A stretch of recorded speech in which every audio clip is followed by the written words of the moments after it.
ఇక గ్రామాల అభివృద్ధి కోసం తమ ప్రభుత్వంలో తెచ్చిన నిధులను ఖర్చు చేయకుండా ఇక్కడ ప్రజాప్రతినిధులు గ్రామాలను మురికి కుపాలుగా మార్చేశారని తూర్పుగోదావరి జిల్లా పిఠాపురం మాజీ ఎమ్మెల్యే ఎస్వీఎస్ఎన్ వర్మ ఆరోపించారు. గొల్లప్రోలు మండలం చెందుర్తిలో సుమారు 200 మంది యువకులు మహిళలు టీడీపీలోకి చేరారు. వీరికి మాజీ ఎమ్మెల్యే వర్మ టీడీపీ కండువాలు వేసి పార్టీలోకి ఆహ్వానించారు. ఈ సందర్భంగా వర్మ మీడియాతో మాట్లాడారు.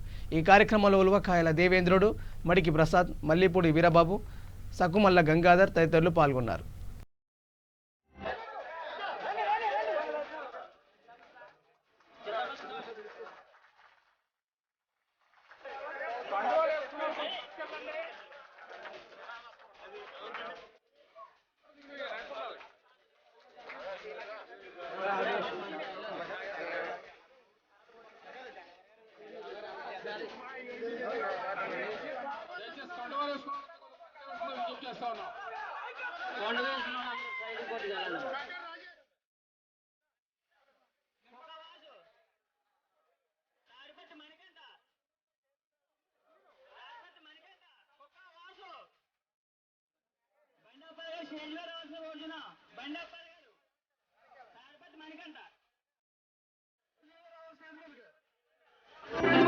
గ్రామంలో మరి ఒక 100 మంది కార్యకర్తలు జాయిన్ అయ్యారు. అంటే పరిపాలన కంపారిజన్ చేస్తున్నారు.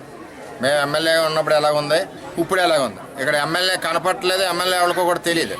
చెందితిలో సుమారు 2.5 కోట్లు 3 కోట్ల రూపాయలతో రోడ్లు వేసాం. ప్రతి గ్రామంలోనే అభివృద్ధి చేసాం. అలాగే చెందితి రైతాంగానికి ఒకసారి నీళ్ళు లేకపోతే పోలవరగాల నుంచి లిఫ్ట్ పెట్టాం. ఇన్ని కార్యక్రమాలు మనం చేసుకుంటూ వచ్చాం. ఒక్కసారి అని మరి ప్రజలకి ఏం చేశారో ఒకసారి ప్రజలకు అర్థమవుతా ఉంది. ఇదే గ్రామంలో నేను ఎమ్మెల్యేగా ఉన్నప్పుడు 100 సార్లు వచ్చా. ఇప్పుడు ఎమ్మెల్యే 2 ఏళ్ళు అయింది. ఇప్పుడు ఎక్కడో గుప్పుడు మట్టి వేయలేదు. 2-3 రోడ్లు మొదలైనవి చెందితి గ్రామంలో కూడా. అది వర్మ తెచ్చిన నిధులు ఏదైతే ఇంకా 70 లక్షలు ఉన్నాయో అందులోనే మొదలెట్టారు తప్పితే సొంతంగా ఇప్పుడు 1 లక్ష రూపాయలు కూడా చెందితి గ్రామం వైసీపీ పార్టీ తెచ్చింది లేదు, ఎమ్మెల్యే తెచ్చింది లేదు. అది ఒకటి గుర్తుపెట్టుకోవాలి. ఏది ఏమైనా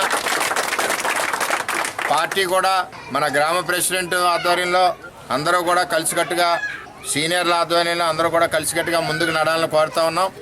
అలాగే ఒకసారి అందరితో కూడా కలిసి పార్టీ ఆఫీసులో మీటింగ్ చేస్తాం. ఈ మున్సిపల్ ఎలక్షన్ అయ్యాక ఏదేమైనా చెందితి గ్రామానికి అండగా ఉంటా. ఈవేళ వచ్చిన నాయకులకి, కార్యకర్తలకి అందరికీ కూడా నేను అండగా ఉంటానని చెప్పి తెలియజేస్తాను.